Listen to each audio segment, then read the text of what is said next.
ವಿದ್ಯಾರ್ಥಿಯು ಉತ್ತಮ ಗುಣಮಟ್ಟದ ಶಿಕ್ಷಣದೊಂದಿಗೆ ನೈತಿಕ ಮೌಲ್ಯಗಳನ್ನು ಒಳಗೊಂಡ ಸರ್ವತೋಮುಖ ಶಿಕ್ಷಣವನ್ನು ಪಡೆಯುವುದನ್ನು ಖಚಿತಪಡಿಸುತ್ತೇವೆ.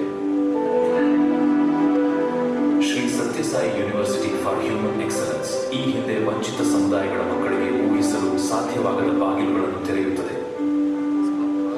ಸಾಂಪ್ರದಾಯಿಕವಾಗಿ ನಿರ್ಲಕ್ಷಿಸಲ್ಪಟ್ಟವರಿಗೆ ಗುಣಮಟ್ಟದ ಉನ್ನತ ಶಿಕ್ಷಣವನ್ನು ನೀಡುವ ಮೂಲಕ ಮತ್ತು ಮಹಿಳಾ ಸಬಲೀಕರಣಕ್ಕೆ ಹೆಚ್ಚಿನ ಒತ್ತು ನೀಡುವ ಮೂಲಕ ನಾವು ಶೈಕ್ಷಣಿಕ ಅಸಮಾನತೆಯ ಚಕ್ರವನ್ನು ಮುರಿಯುತ್ತಿದ್ದೇವೆ ಮತ್ತು ಶಿಕ್ಷಣದಲ್ಲಿ ಲಿಂಗ ಸಮಾನತೆಯನ್ನು ಉತ್ತೇಜಿಸುತ್ತಿದ್ದೇವೆ.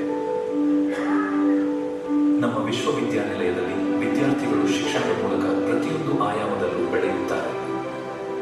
ಕ್ರೀಡೆ, ಯೋಗ, ಮತ ಸಮಾನತೆಯ ಪ್ರದರ್ಶನ ಮುರಿಯುತ್ತಿದ್ದೇವೆ. ಇದೇ ಸಮಯದಲ್ಲಿ ನಮ್ಮ ಕೌಶಲ್ಯ ಅಭಿವೃದ್ಧಿ ಕೇಂದ್ರವು ಗ್ರಾಮೀಣ ಯುವಕರಿಗೆ ಉದ್ಯೋಗಕ್ಕೆ ಬೇಕಾದ ಕೌಶಲ್ಯಗಳನ್ನು ನೀಡುತ್ತದೆ ಮತ್ತು ನಮ್ಮ ವಿದ್ಯಾರ್ಥಿ ವೇತನ ಕಾರ್ಯಕ್ರಮವು ಸಾವಿರಾರು ಗ್ರಾಮೀಣ ಮಕ್ಕಳ ಶಿಕ್ಷಣಕ್ಕೆ ಬೆಂಬಲ ನೀಡುತ್ತದೆ.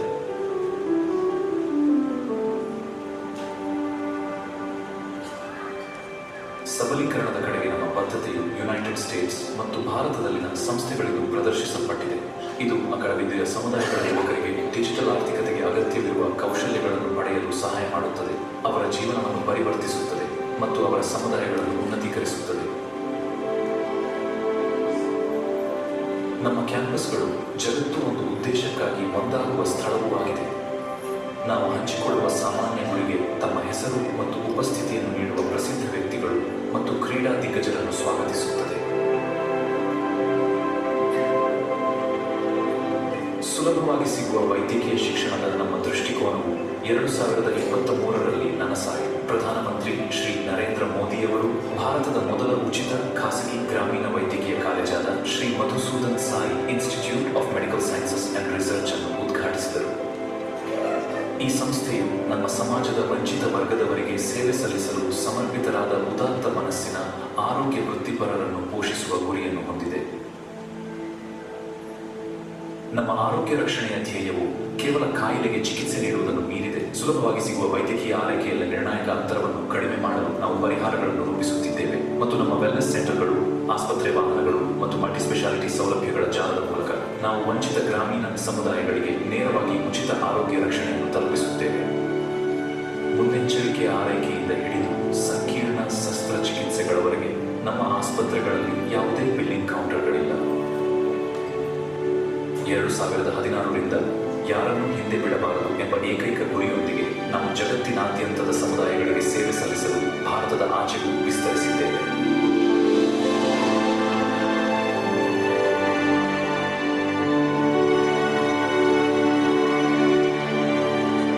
ಈ ಆಲೋಚನೆಗೆ ಉದಾಹರಣೆಯಾಗಿ ನಮ್ಮ ಶ್ರೀ ಸತ್ಯಸಾಯಿ ಸಂಜೀವಿನಿ ಕೇಂದ್ರಗಳು ವಿಶ್ವದ ಅತಿ ದೊಡ್ಡ ಉಚಿತ ಹೃದಯ ಆಸ್ಪತ್ರೆಗಳ ಸರಪಳಿಯಾಗಿದ್ದು, ಹೃದಯದ ತೊಂದರೆ ಇರುವ ಜನರಿಗೆ ಹೊಸ ಜೀವನವನ್ನು ನೀಡುತ್ತಿವೆ.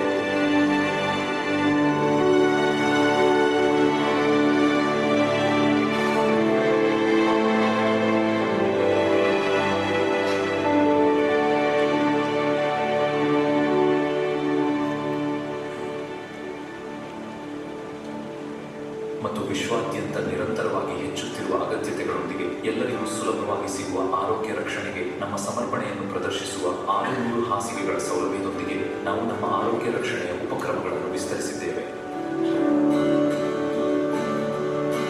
ನಮ್ಮ ಧ್ಯೇಯವು ಬೆಳೆದಂತೆ ಅದರ ಹಿಂದೆ ನಿಂತಿರುವ ಕುಟುಂಬವೂ ಬೆಳೆದಿದೆ ಮತ್ತು ಸರ್ಕಾರಗಳ ಬೆಂಬಲ ಮತ್ತು ಸಹಯೋಗಕ್ಕೆ ಧನ್ಯವಾದಗಳು.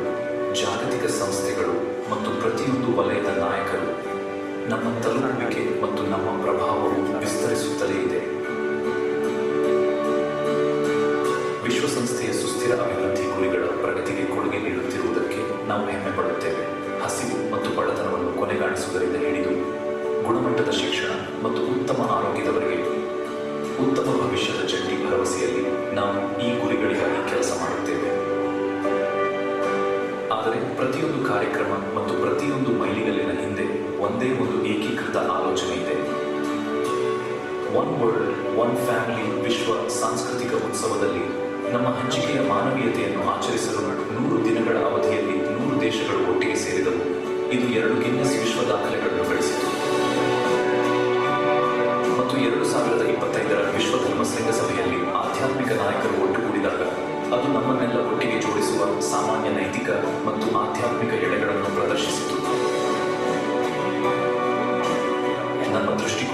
ಸ್ಪಷ್ಟವಾಗಿದೆ. ಜೀವನದ ಮೌಲ್ಯವನ್ನು ಸಂಪತ್ತಿನಲ್ಲಿ ಅಳೆಯದೆ ಅಗತ್ಯವಿರುವವರಿಗೆ ಕರುಣಾಮಯಿ ಸೇವೆಯಲ್ಲಿ ಅಳೆಯುವ ಸಮಾಜ. ಮತ್ತು ಈ ದೃಷ್ಟಿಕೋನವು ನಮ್ಮ ಜಾಗತಿಕ ಕುಟುಂಬದ ಕೊಡುಗೆ ಮತ್ತು ಉದಾರ ಬೆಂಬಲದಿಂದ ಮಾತ್ರ ನನಸಾಗುತ್ತದೆ.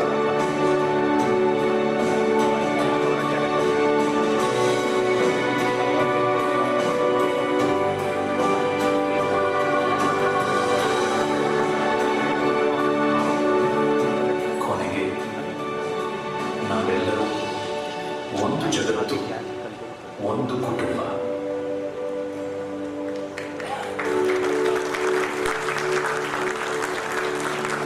Look at the audience gathered here. I can say without hesitation, who is who of Kalburgi district, everyone is here. ನಿಮಗೆಲ್ಲರಿಗೂ ಕೂಡ ಬಹಳ ವಿನಯದಿಂದ ನಮಸ್ಕರಿಸುತ್ತೇನೆ.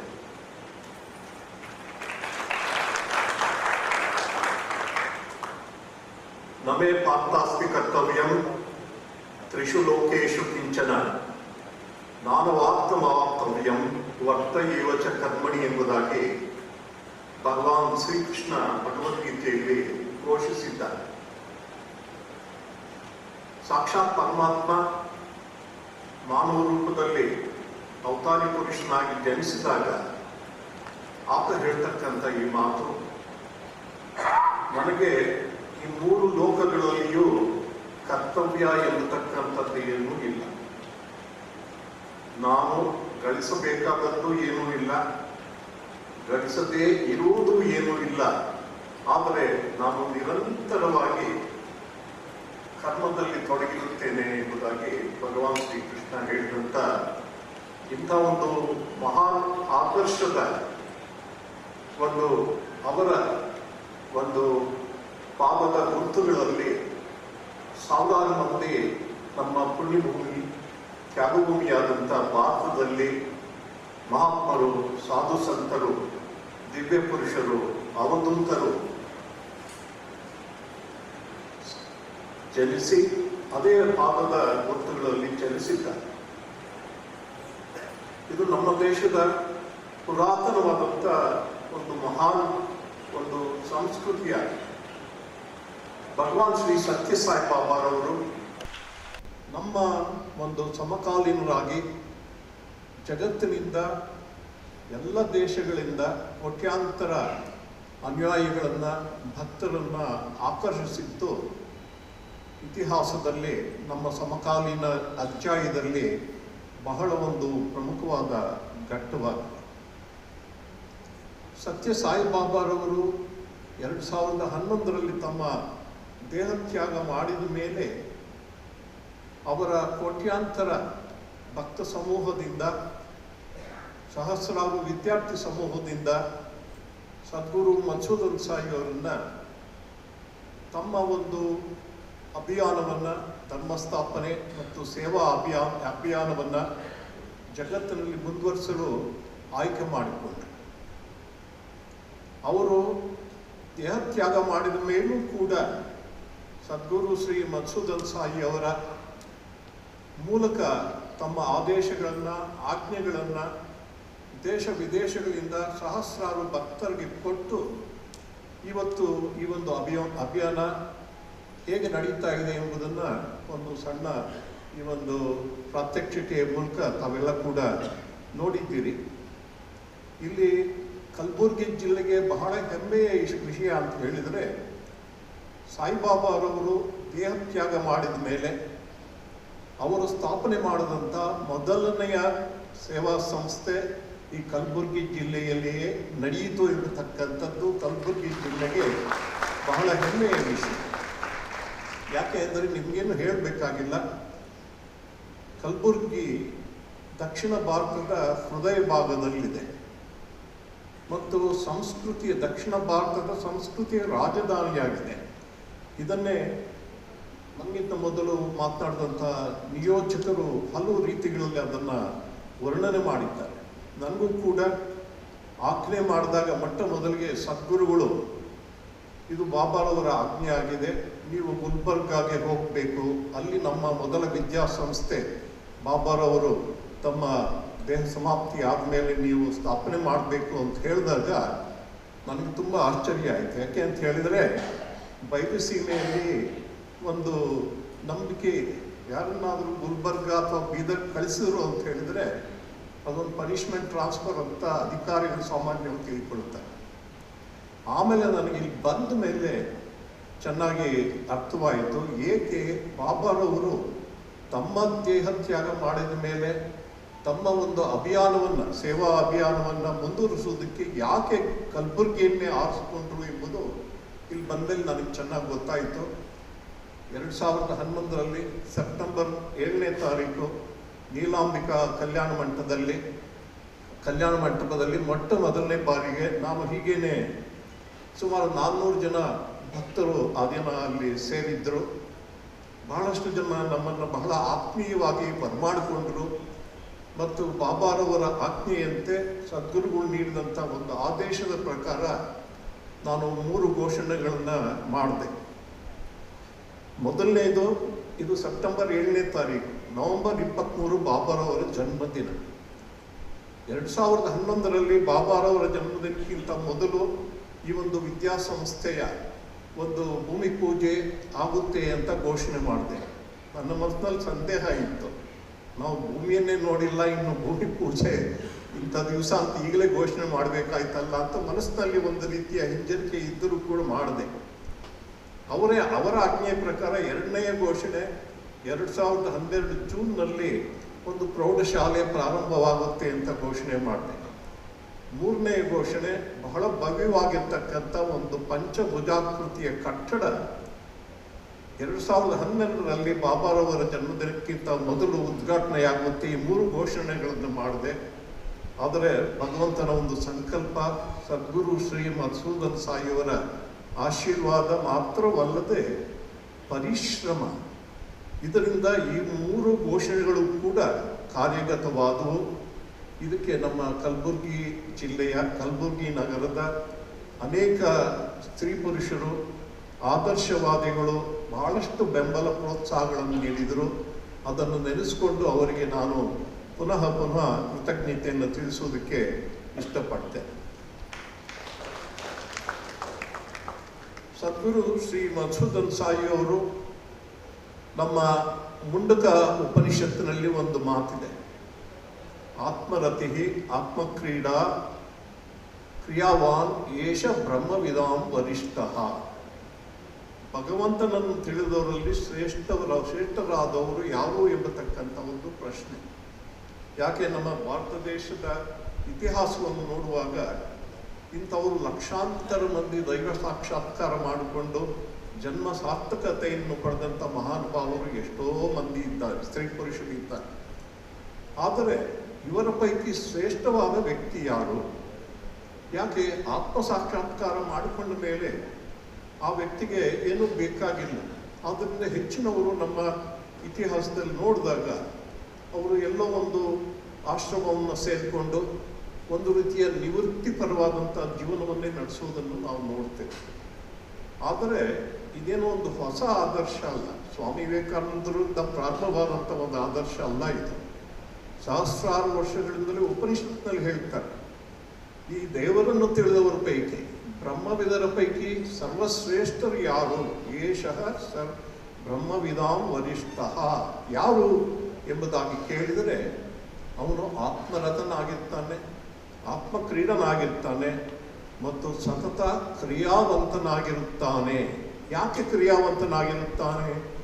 ಅವರು ಸಾಧಿಸಬೇಕಾದದ್ದು ಏನೂ ಇಲ್ಲದೆ ಇದ್ದರೂ ಕೂಡ ಸಹಜೀವಿಗಳ ಅವರ ಸಂಕಟವನ್ನು ನೀಗುವುದಕ್ಕೋಸ್ಕರ ಮತ್ತು ಸಹಜೀವಿಗಳನ್ನು ಈ ಒಂದು ಭವಸಾಗರದಿಂದ ಪಾರು ಮಾಡುವುದಕ್ಕೋಸ್ಕರ ಸತತ ಕಾರ್ಯನಿರತರಾಗ್ತಾರೆ.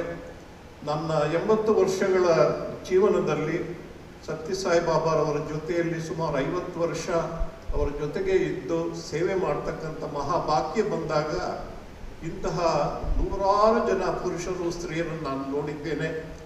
ಆ ಒಂದು ಅನುಭವದ ಆಧಾರದಲ್ಲಿ ಇವತ್ತು ಕಲಬುರಗಿಯ ಜನತೆಗೆ ಒಂದು ಮಾತನ್ನು ಹೇಳೋದಕ್ಕೆ ಇಷ್ಟಪಡ್ತೇನೆ. ಅಂಥ ಬ್ರಹ್ಮವಿದಾಂ ವರಿಷ್ಠರಾದಂಥ ಬ್ರಹ್ಮವಿದರಲ್ಲಿ ವರಿಷ್ಠರಾಗಿ ಆಹಾರು ನಿಶಿ ಈ ಲೋಕಕ್ಷೇಮಕ್ಕಾಗಿ ತಮ್ಮ ಎಲ್ಲ ಸಮಯ ಚೈತನ್ಯಗಳನ್ನು ಮುಡುಪಾಗಿಟ್ಟು 100 ದೇಶಗಳಿಗೆ ಪ್ರವಾಸಗೊಂಡು 100 ದೇಶದ ವ್ಯಕ್ತಿಗಳು ವಿದೇಶಿಯರು ಕಳೆದ ವರ್ಷ ನವೆಂಬರ್ ತಿಂಗಳಲ್ಲಿ ಅಂತ್ಯವಾದಂಥ ಭಗವಾನ್ ಬಾಬಾರವರ ಶತಮಾನ ದಿನೋತ್ಸವಕ್ಕೆ 100 ದಿನಗಳ ಕಾಲ 100 ದೇಶಗಳಿಂದ ಜನ ಬಂದು ತಮ್ಮ ಕಾರ್ಯಕ್ರಮಗಳನ್ನು ಅಲ್ಲಿ ಏರ್ಪಾಡು ಮಾಡಿದ್ರು.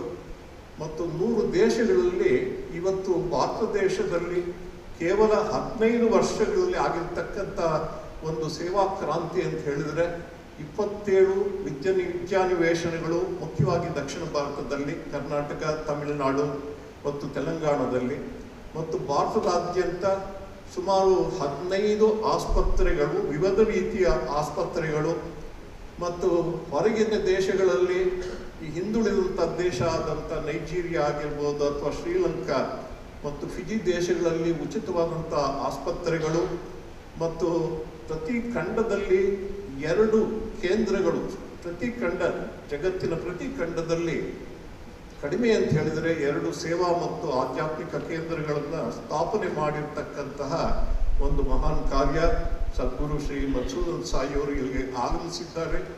ಸದ್ಗುರು ಮಧುಸೂದನ್ ಸಾಯಿಯವರು ನಮ್ಮ ವಿದ್ಯಾನಿವೇಶನ, ಕಮಲಾಪುರದ ವಿದ್ಯಾನಿವೇಶನಕ್ಕೆ ಎಷ್ಟೋ ಬಾರಿ ಬಂದು ಹೋದರೂ ಕೂಡ ಮೊಟ್ಟ ಮೊದಲಿಗೆ ಈ ಕಲಬುರಗಿ ಪಟ್ಟಣದಲ್ಲಿ ಒಂದು ಸಾರ್ವಜನಿಕ ಸಮಾರಂಭದಲ್ಲಿ ಅವರು ಭಾಗವಹಿಸ್ತಾ ಇರ್ತಕ್ಕಂಥದ್ದು ಇದೇ ಮೊದಲು.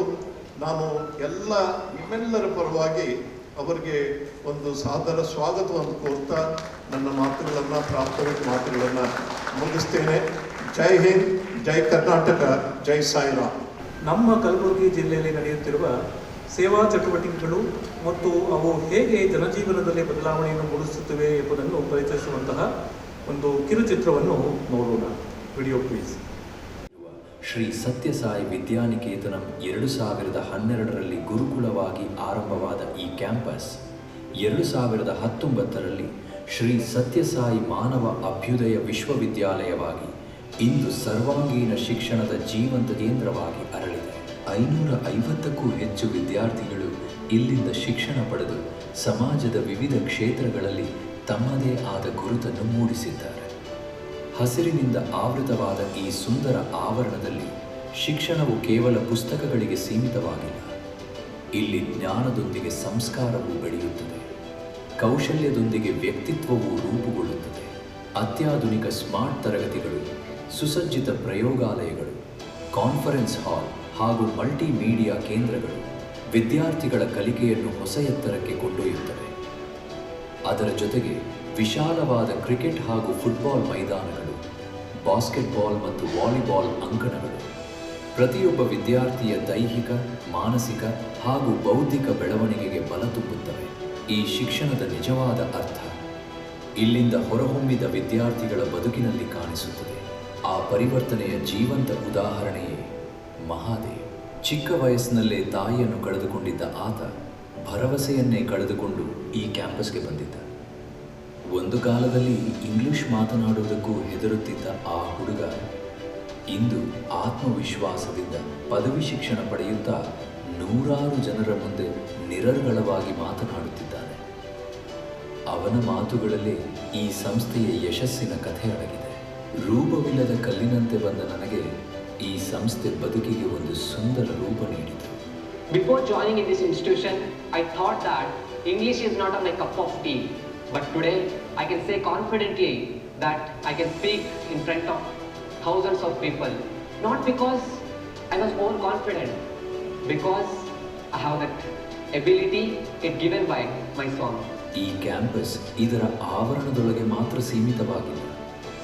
ಡೆಲ್ ಔಟ್ರೀಚ್ ಕಾರ್ಯಕ್ರಮದ ಸಹಯೋಗದಲ್ಲಿ ಸಂಚಾರಿ ಕಂಪ್ಯೂಟರ್ ಲ್ಯಾಬ್ ಗ್ರಾಮೀಣ ಶಾಲೆಗಳಿಗೆ ತೆರಳಿ ಪ್ರತಿ ವರ್ಷ ಸಾವಿರಾರು ಮಕ್ಕಳಿಗೆ ಡಿಜಿಟಲ್ ಶಿಕ್ಷಣದ ಹೊಸ ದಾರಿಯನ್ನು ತೆರೆದಿದೆ. ಆರೋಗ್ಯಕರ ದೇಹದಲ್ಲೇ ಆರೋಗ್ಯಕರ ಮನಸ್ಸು ಅರಳುತ್ತದೆ. ಸಾಯಿಶೂರ್ ಪೌಷ್ಟಿಕ ಉಪಹಾರ ಯೋಜನೆ ಮೂಲಕ ಕಲಬುರಗಿ ಜಿಲ್ಲೆಯ 2.4 ಲಕ್ಷಕ್ಕೂ ಹೆಚ್ಚು ಮಕ್ಕಳಿಗೆ ಪ್ರತಿದಿನ ಪೌಷ್ಟಿಕ ಆಹಾರ ತಲುಪುತ್ತಿದೆ. ಇದು ಕೇವಲ ಉಪಹಾರವಲ್ಲ, ಆರೋಗ್ಯವಂತ ಭಾರತದ ಭವಿಷ್ಯಕ್ಕೆ ಭದ್ರ ಅಡಿಪಾಯ. ಈ ಸಂಸ್ಥೆಯು ನಮಗೆ ನಮ್ಮ ಜೀವನದ ಗುರಿ ಮತ್ತು ನಾವು ಸಮಾಜಕ್ಕೆ ಏನು ಸೇವೆ ಮಾಡಬೇಕು, ನಾವು ಹೇಗೆ ಒಳ್ಳೆಯ ವ್ಯಕ್ತಿತ್ವವನ್ನು ಬೆಳೆಸಿಕೊಳ್ಳಬೇಕು ಎಂಬುದು ನಮಗೆ ಕಲಿಸಿಕೊಟ್ಟಿದೆ. ಒಂದು ಮಗುವಿನ ಬದುಕು ಬದಲಾದರೆ ಒಂದು ಕುಟುಂಬ ಬದಲಾಗುತ್ತದೆ. ಒಂದು ಕುಟುಂಬ ಬದಲಾದರೆ ಒಂದು ಸಮಾಜ ಬದಲಾಗುತ್ತದೆ. ಒಂದು ಸಮಾಜ ಬದಲಾದರೆ ಒಂದು ದೇಶ ಬದಲಾಗುತ್ತದೆ. ಈ ಪರಿವರ್ತನೆಯ ಪಯಣದಲ್ಲಿ ನಿಮ್ಮನ್ನು ನಮ್ಮೊಂದಿಗೆ ಕೈಜೋಡಿಸಲು ಆಹ್ವಾನಿಸುತ್ತೇವೆ. ನಿಮ್ಮ ಬೆಂಬಲ ಇನ್ನೊಬ್ಬ ಮಗುವಿನ ಕನಸಿಗೆ ಬೆಳಕಾಗಬಹುದು. ಒಂದು ಕುಟುಂಬದ ಭವಿಷ್ಯಕ್ಕೆ ಭರವಸೆಯಾಗಬಹುದು. ಒಂದು ಸುಂದರ ನಾಳೆಯನ್ನು ನಿರ್ಮಿಸಲು ನಮ್ಮೊಂದಿಗೆ ಹೆಜ್ಜೆ ಹಾಕಿ. ಏಕೆಂದರೆ ನಾವೆಲ್ಲರೂ ಒಂದು ಜಗತ್ತು, ಒಂದು ಕುಟುಂಬ. One world, one family. ಎಷ್ಟು ಕಾಲ ಮುಂದುವರಿಯುತ್ತೆ ಅಂತ ಹೇಳಿ ಸದ್ಗುರುಗಳು ತಡ ಮಾಡದೆ ಉತ್ತರಿಸಿದ್ರು.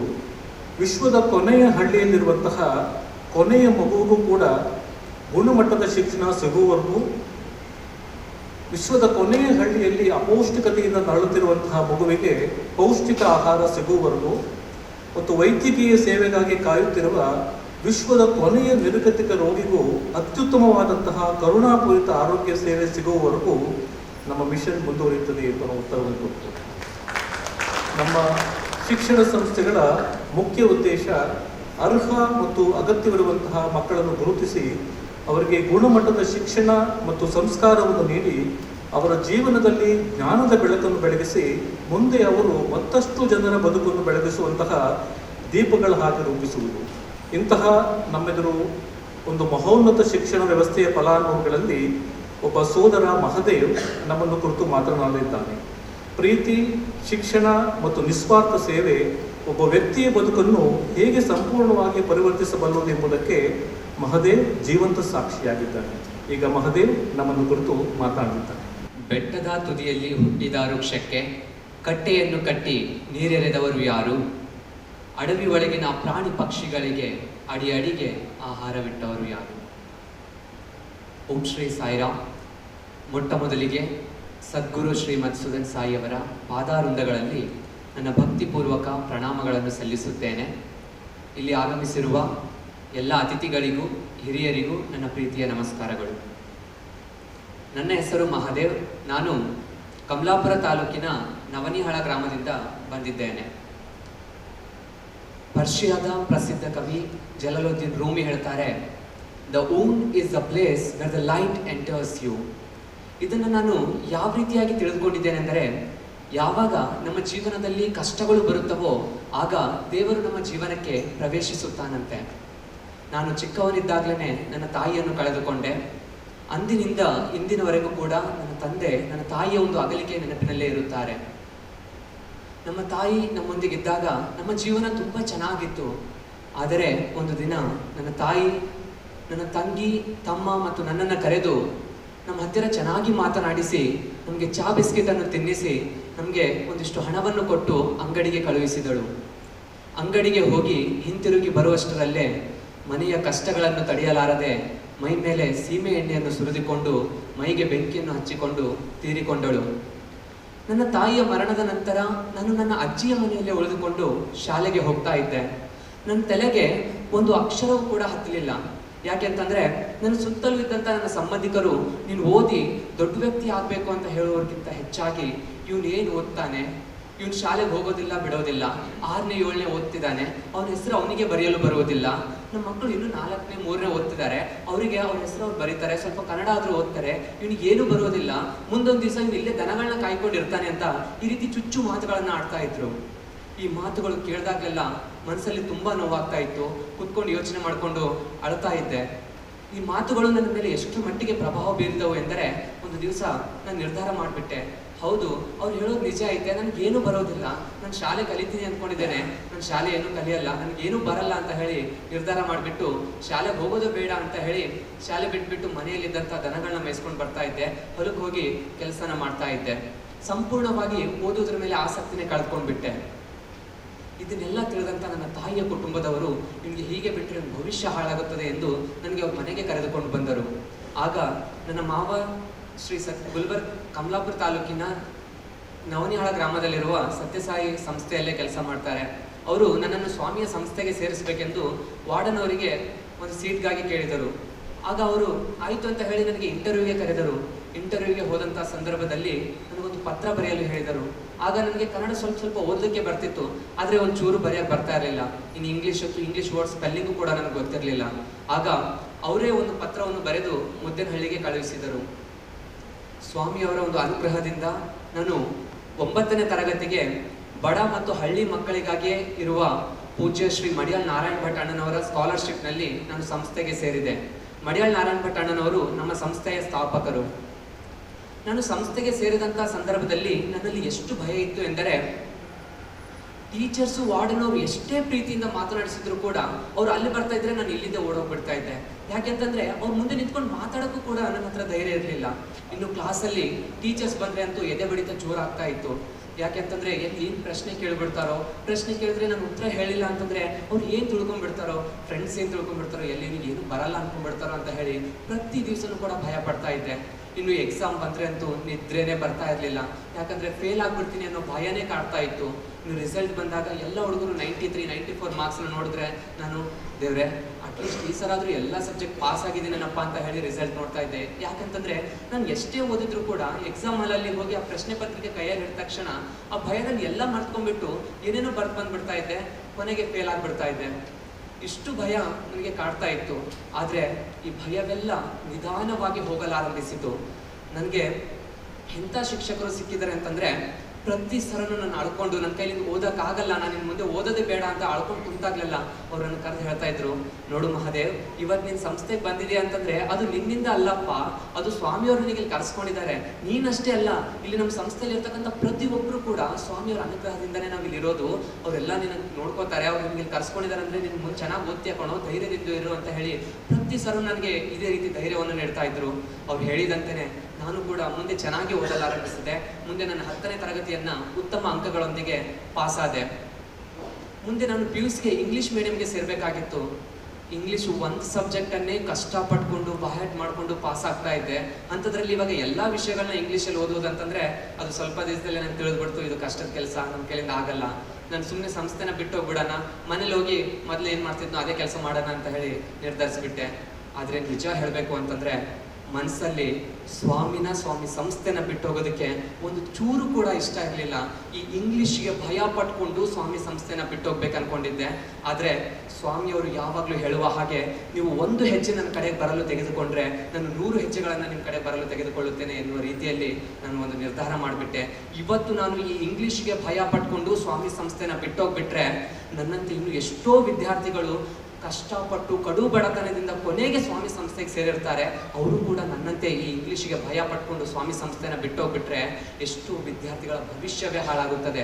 ಇಲ್ಲ, ನಾನು ಸ್ವಾಮಿ ಸಂಸ್ಥೆನ ಬಿಡಲ್ಲ, ಇಲ್ಲೇ ಇರ್ತೀನಿ, ಇದ್ದು ಇಂಗ್ಲೀಷನ್ನು ಕಲಿತೀನಿ, ಇಂಗ್ಲೀಷನ್ನು ಕಲಿತು ಅವ್ರಿಗೆಲ್ಲರಿಗೆ ಧೈರ್ಯ ನೀಡ್ತೀನಿ ಅಂತ ಹೇಳಿ ಇಂಗ್ಲೀಷನ್ನು ನಾನು PUCಯಲ್ಲಿ ಕಲಿಯಲಾರಂಭಿಸಿದೆ. ಮುಂದೆ ನನ್ನ ಡಿಗ್ರಿಯಲ್ಲೂ ಕೂಡ ಇಂಗ್ಲೀಷನ್ನು ಮುಖ್ಯ ವಿಷಯವನ್ನಾಗಿ ತೆಗೆದುಕೊಂಡೆ. ಇಂಗ್ಲೀಷ್ ಹಿಸ್ಟ್ರಿಯನ್ನು ಕಲಿತ್ಕೊಂಡು ಇದೇ ವರ್ಷನೇ ನನ್ನ ಡಿಗ್ರಿಯನ್ನು 92% ತೆಗೆಯುವುದರ ಮೂಲಕ ನನ್ನ ಡಿಗ್ರಿಯನ್ನು ಮುಗಿಸ್ಕೊಂಡು ಸ್ವಾಮಿಯ ಒಂದು ಕೈಯಲ್ಲೇ ನನ್ನ ಈ ಒಂದು ಕಾನ್ವೊಕೇಶನಲ್ಲಿ ಸರ್ಟಿಫಿಕೇಟ್ಗಳನ್ನು ತೆಗೆದುಕೊಂಡೆ.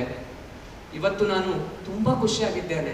ಇದನ್ನೆಲ್ಲ ನಿಮ್ಮ ಮುಂದೆ ಏನಕ್ಕೆ ಹಂಚ್ಕೊಳ್ತಿದ್ದೀನಿ ಅಂತಂದರೆ, ಯಾವ ರೀತಿ ಒಂದು ಕಲ್ಲು ಒಬ್ಬ ಶಿಲ್ಪಿಯ ಕೈಯಲ್ಲಿ ಸಿಕ್ಕರೆ ಒಂದು ಸುಂದರವಾದ ಮೂರ್ತಿಯಾಗುತ್ತದೆಯೋ ಅದೇ ರೀತಿಯಾಗಿಯೇ ನಾನು ಕೂಡ ಯಾವುದೋ ಒಂದು ಹಳ್ಳಿಯಲ್ಲಿ ದನಗಳನ್ನ ಕಾಯ್ದುಕೊಂಡು ಹೊಲದಲ್ಲಿ ಕೆಲಸ ಮಾಡಿಕೊಂಡು ಅವಿದ್ಯಾವಂತನಾಗಿರ್ಬೇಕಾಗಿದ್ದ ನನ್ನನ್ನು ಟೀಚರ್ಸು ವಾರ್ಡನ್ ಮುಂದೆನೂ ನಿಂತ್ಕೊಂಡು ಮಾತಾಡೋಕ್ಕೂ ಧೈರ್ಯ ಇಲ್ದಿರ್ತಕ್ಕಂಥ ನನ್ನನ್ನು ಕರೆದುಕೊಂಡು ಬಂದು ಉಚಿತವಾದಂಥ ಶಿಕ್ಷಣ ನೀಡಿ ಒಬ್ಬ ರಾಜನ ಮಗನ ಥರ ನೋಡಿಕೊಂಡು ಇವತ್ತು ಅದಕ್ಕೆಲ್ಲ ಮೀರಿ ಇವತ್ತು ನಿಮ್ಮೆಲ್ಲರ ಮುಂದೆ ಇಷ್ಟೊಂದು ಧೈರ್ಯದಿಂದ ನಾನು ಮಾತಾಡ್ತಿದ್ದೀನಿ ಅಂತಂದರೆ ಅದಕ್ಕೆ ಕಾರಣ ನನ್ನ ಸ್ವಾಮಿ, ನನ್ನ ಸಂಸ್ಥೆ ಮತ್ತು ನನ್ನ ಸ್ವಾಮಿಯ ಭಕ್ತರ ಅಂತ ಹೇಳೋಕ್ಕೆ ನನಗೆ ತುಂಬ ಹೆಮ್ಮೆ ಆಗುತ್ತೆ. ಸ್ವಾಮಿ, ನೀವು ನನಗೆಲ್ಲ ನೀಡಿದ್ದೀರಾ, ನಾನು ತುಂಬ ಖುಷಿಯಾಗಿದ್ದೇನೆ. ನಿಮ್ಮ ಹತ್ರ ನಾನು ಕೇಳ್ಕೊಳ್ಳೋದು ಇಷ್ಟೇ ಸ್ವಾಮಿ, ಇನ್ನೂ ನನ್ನಂತೆ ಎಷ್ಟೊಂದು ಜನ ವಿದ್ಯಾರ್ಥಿಗಳು ಕಷ್ಟಪಡ್ತಿದ್ದಾರೆ. ಅವರೆಲ್ಲರಿಗೂ ಅವ್ರ ಶಿಕ್ಷಣಕ್ಕಾಗಿ ನನ್ನ ಜೀವನನ ಮುಡಿಪಾಗಿರ್ತಕ್ಕಂಥ ಶಕ್ತಿನ ನೀಡಿ ನಾನು ಕೇಳಿಕೊಳ್ಳುತ್ತಾ ನನಗೆ ಇಲ್ಲಿ ಮಾತನಾಡಲು ಅವಕಾಶ ಕೊಟ್ಟಿದ್ದಕ್ಕೆ ನನ್ನ ಸ್ವಾಮಿಗೆ ಮತ್ತು ಇಲ್ಲಿರ್ತಕ್ಕಂಥ ಪ್ರತಿಯೊಬ್ಬ ಹಿರಿಯರಿಗೂ ಅತಿಥಿಗಳಿಗೂ ನನ್ನ ಕೃತಜ್ಞತೆಗಳನ್ನು ತಿಳಿಸಿ ನನ್ನ ಮಾತುಗಳನ್ನು ಮುಗಿಸ್ತೇನೆ. ಸಾಯಿರಾಮ್, ನಮಸ್ತೆ. ಗೌರವವನ್ನು ಸ್ವೀಕರಿಸಿದಂತಹ ಶ್ರೀಯುತ ಬಸವರಾಜ ಪಾಟೀಲ್ ಸೇಲಂರವರು ತಮ್ಮ ಒಂದೆರಡು ಮಾತುಗಳನ್ನು ಆಡಬೇಕು ಅಂತ ಹೇಳಿ ಅವರನ್ನು ಕೇಳ್ಕೊಳ್ತೀನಿ. ಮಾತಾಡಲು ಈಗ ಬರ್ತಾ ಇಲ್ಲ. ಒಂದೇ ಒಂದು ಚಿಂತೆ ಇದೆ. ನಮ್ಮ ದೇಶ ಜಗತ್ತಿನಲ್ಲಿ ಅತ್ಯಂತ ಹೆಚ್ಚು ಯುವಕರ ದೇಶ. ಆದರೆ ಸುಮಾರು 60 ಕೋಟಿಯಷ್ಟು ಯುವಕರು ತಮ್ಮ ಜೀವನದ ಅತ್ಯಂತ ಬೆಲೆ ಬಾಳುವ ತಾರುಣ್ಯವನ್ನು ಬರೇ ನೌಕರಿ ಹುಡುಕೋದರಲ್ಲಿ 15ರಿಂದ 20 ವರ್ಷ ಕಳೀತಾರೆ. ಇದರಲ್ಲಿ ಏನಾದರೂ ಸ್ವಲ್ಪನೂ ನಾವು ಪರಿವರ್ತನೆ ತರಲಿಕ್ಕೆ ಪ್ರಯತ್ನ ಮಾಡಿದರೆ ಬಹುದೊಡ್ಡ ಪರಿವರ್ತನೆ ಆಗುತ್ತದೆ. ಆದರೆ ಇಲ್ಲಿ ಪಾಲಕರ ಚಿಂತನೆಯೂ ಬದಲಾಗಬೇಕಾಗುತ್ತೆ. ಒಂದು ಹುಚ್ಚುರಂಗ ಒಂದು ಪ್ರವಾಹ ನಡೆದಿದೆ. ಉನ್ನತ ಶಿಕ್ಷಣಕ್ಕೂ ಪೂರ್ಣ ಹಾದಿ ತಪ್ಪಿದೆ. ಪ್ರತಿ ವರ್ಷ ಬರೀ ಕೋಚಿಂಗ್ ಸೆಂಟರ್ಗಳಿಗೆ 16 ಲಕ್ಷ ಕೋಟಿ ರೂಪಾಯಿ ಪೇರೆಂಟ್ಸ್ ಖರ್ಚು ಮಾಡ್ತಾರೆ. ಶಿಕ್ಷಣ ಇಲಾಖೆನೇ ಅಷ್ಟು ಮಾಡೋದಿಲ್ಲ. ಇದರಿಂದ ಹೊರಗೆ ಬರಬೇಕಾದರೆ ನಮ್ಮ ಮಕ್ಕಳನ್ನು 60 ಕೋಟಿ ಮಕ್ಕಳನ್ನು ಅನಾಹುತದಿಂದ ಉಳಿಸ್ಬೇಕಾದರೆ ನಾವೆಲ್ಲರೂ ಸೇರಿ ಹೊಸ ಹಾದಿ ಹುಡುಕಬೇಕು. ಇದೇ ನನ್ನ ಪ್ರಾರ್ಥನೆ. ಉಜ್ವಲ ಸನ್ನಿಧಿ.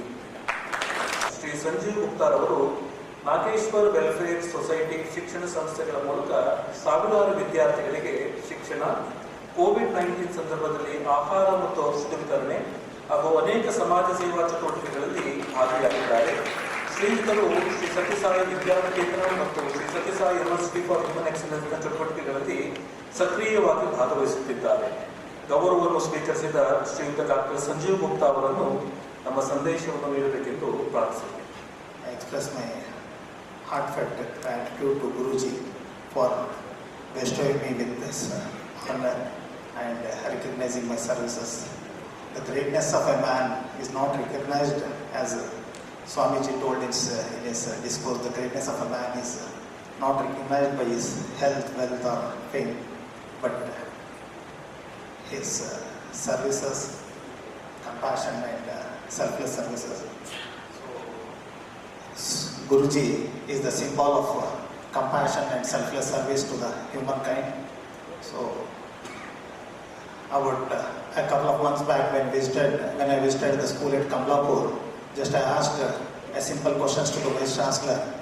When you are giving the education to the poor children, why the need of having such a big setup? And I think most of you have seen the setup at Kamlapur.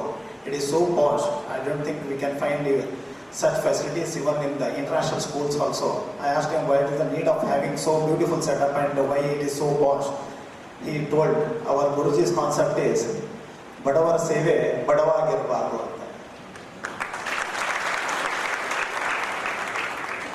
So even though they are giving service to poorest of the poor, but their service is richest of the rich. So I pray God to extend these services to almost every village of our Gulbarga district, and we are very thankful to Guruji for giving these services to this region. Thank you, Guruji. Jai Sai. ಸರ್ವರಿಗೂ ನಮ್ಮ ಹೃತ್ಪೂರ್ವಕ ನಮಸ್ಕಾರಗಳು. Sai symphony ಆರ್ಕೆಸ್ಟ್ರಾದ ಪರವಾಗಿ ಇಂದಿನ ಈ ಸಂಗೀತ ಕಾರ್ಯಕ್ರಮಕ್ಕೆ ಆಗಮಿಸಿದ ನಿಮಗೆಲ್ಲರಿಗೂ ಹೃತ್ಪೂರ್ವಕ ಸ್ವಾಗತವನ್ನು ಕೋರುತ್ತೇನೆ. ಕಾರ್ಯಕ್ರಮವನ್ನು ಆರಂಭಿಸುವ ಮೊದಲು ಸಾಯಿ ಸಿಂಫನಿ ಆರ್ಕೆಸ್ಟ್ರಾದ ಬಗ್ಗೆ ನಿಮಗೆ ಸಂಕ್ಷಿಪ್ತ ಪರಿಚಯವನ್ನು ನಾನು ಮಾಡುತ್ತೇನೆ. ಪಾಶ್ಚಾತ್ಯ ವಾದ್ಯ ಸಂಗೀತದ ವೈಭವವನ್ನು ಅನಾವರಣಗೊಳಿಸುತ್ತಿರುವ ಈ ವಿಶಿಷ್ಟ ಸಂಗೀತ ತಂಡವು ದೇಶ ವಿದೇಶಗಳ ಪ್ರತಿಷ್ಠಿತ ವೇದಿಕೆಗಳಲ್ಲಿ ತನ್ನ ಕಲಾ ಸೇವೆಯನ್ನು ಸಲ್ಲಿಸಿದೆ. ಸದ್ಗುರು ಶ್ರೀ ಮಧುಸೂದನ ಸಾಯಿಯವರ ಪ್ರೇರಣೆಯಿಂದ ಭಾರತದ ವಿವಿಧ ರಾಜ್ಯಗಳ ಗ್ರಾಮೀಣ ಪ್ರದೇಶಗಳಿಂದ ಬಂದಿರುವ ಪ್ರತಿಭಾವಂತ ವಿದ್ಯಾರ್ಥಿಗಳಿಗೆ ವಿಶ್ವಮಟ್ಟದ ಸಂಗೀತ ಶಿಕ್ಷಣವನ್ನು ನೀಡುವ ಧ್ಯೇಯದೊಂದಿಗೆ ರೂಪುಗೊಂಡಿರುವ ಈ ವಾದ್ಯವೃಂದದಲ್ಲಿ ಇಂದು 6ನೇ ತರಗತಿಯಿಂದ ಸ್ನಾತಕೋತ್ತರ ಹಂತದವರೆಗೆ 700ಕ್ಕೂ ಹೆಚ್ಚು ವಿದ್ಯಾರ್ಥಿಗಳು ಸಂಗೀತ ಅಭ್ಯಾಸವನ್ನ ಮಾಡುತ್ತಿದ್ದಾರೆ. ಇದು ಭಾರತದ ಅತಿದೊಡ್ಡ ಸಿಂಫನಿ ಆರ್ಕೆಸ್ಟ್ರಾ ಎಂಬ ಹೆಗ್ಗಳಿಕೆಗೆ ಪಾತ್ರವಾಗಿದೆ. 2025ರ ನವೆಂಬರ್ನಲ್ಲಿ ಭಗವಾನ್ ಶ್ರೀ ಸತ್ಯ ಸಾಯಿ ಬಾಬಾರವರ ಜನ್ಮ ಶತಮಾನೋತ್ಸವದ ಅಂಗವಾಗಿ ನಡೆದ ವಿಶ್ವ ಸಾಂಸ್ಕೃತಿಕ ಸಮ್ಮೇಳನದಲ್ಲಿ 65 ರಾಷ್ಟ್ರಗಳ 450 ಸಂಗೀತಗಾರರೊಂದಿಗೆ ಭವ್ಯ ಕೋರಲ್ ಸಿಂಫನಿ ಪ್ರದರ್ಶಿಸುವ ಮೂಲಕ ಸಾಯಿ ಸಿಂಫನಿ ಆರ್ಕೆಸ್ಟ್ರಾ ಗಿನ್ನಿಸ್ ವಿಶ್ವ ದಾಖಲೆಯನ್ನು ಭಾಗವಾಗುವ ಹೆಗ್ಗಳಿಕೆಗೆ ಪಾತ್ರವಾಯಿತು. ಇಂದು ಈ ಮಹತ್ತರ ಆರ್ಕೆಸ್ಟ್ರಾದ ಒಂದು ಸಣ್ಣ ತಂಡ ನಿಮ್ಮ ಮುಂದೆ ತಮ್ಮ ಸಂಗೀತವನ್ನ ಪ್ರಸ್ತುತಪಡಿಸಲಿದೆ. ಗ್ರೀಕ್ ಅಮೆರಿಕನ್ ಸಂಗೀತಗಾರ ಹಾಗೂ ಶಿಕ್ಷಣ ತಜ್ಞರಾದ ಡಾಕ್ಟರ್ ಡಿಮಿಟ್ರಿಸ್ ಲ್ಯಾಂಬ್ರಿಯಾನಸ್ ಅವರು ಕಳೆದ 10 ವರ್ಷಗಳಿಂದ ನಮಗೆ ಶಿಕ್ಷಕರಾಗಿ ಹಾಗೂ ಮಾರ್ಗದರ್ಶಕರಾಗಿದ್ದಾರೆ. ಇವರು 30ಕ್ಕೂ ಹೆಚ್ಚು ಸಂಗೀತ ವಾದ್ಯಗಳನ್ನ ಪರಿಣಿತಿಯನ್ನು ಹೊಂದಿದ್ದು ವಿಶ್ವದ ಪ್ರತಿಷ್ಠಿತ ವೇದಿಕೆಗಳಲ್ಲಿ ಸಂಗೀತ ಕಾರ್ಯಕ್ರಮಗಳನ್ನು ನೀಡಿದ್ದಾರೆ. ಯುರೋಪ್ ಮತ್ತು ಅಮೆರಿಕದಲ್ಲಿ ದೀರ್ಘಕಾಲ ಸಂಗೀತ ಶಿಕ್ಷಣ ನೀಡಿದ ನಂತರ ತಮ್ಮ ಅಪಾರ ಅನುಭವವನ್ನು ನಮ್ಮ ಸಾಯಿ ಸಿಂಫನಿ ಆರ್ಕೆಸ್ಟ್ರಾದ ಮುಂದಿನ ತಲೆಮಾರಿನ ಸಂಗೀತಗಾರರನ್ನು ರೂಪಿಸಲು ಸಮರ್ಪಿಸಿದ್ದಾರೆ. ಇಂದು ಈ ಮಹತ್ತರದ ಸಿಂಫನಿ ಆರ್ಕೆಸ್ಟ್ರಾದ ಆಯ್ದ ಕಲಾವಿದರ ತಂಡ ತಮ್ಮ ಸಂಗೀತದ ಮೂಲಕ ನಿಮ್ಮೆಲ್ಲರನ್ನ ಒಂದು ಅದ್ಭುತ ಸಂಗೀತ ಯಾನಕ್ಕೆ ಕರೆದೊಯ್ಯಲಿದೆ. ನಾಡು ನುಡಿ ಮತ್ತು ಸಂಸ್ಕೃತಿಯ ಮೇಲಿನ ನಮ್ಮ ಗೌರವದ ಸಂಕೇತವಾಗಿ ಈಗ ನಾವು ಕರ್ನಾಟಕದ ನಾಡಗೀತೆಯೊಂದಿಗೆ ಇಂದಿನ ಕಾರ್ಯಕ್ರಮವನ್ನು ಆರಂಭಿಸಲಿದ್ದೇವೆ. ಆದ್ದರಿಂದ ಎಲ್ಲರೂ ದಯವಿಟ್ಟು ಎದ್ದು ನಿಂತು ನಾಡಗೀತೆಗೆ ಗೌರವ ಸಲ್ಲಿಸುವಂತೆ ವಿನಂತಿಸಿಕೊಳ್ಳುತ್ತೇವೆ.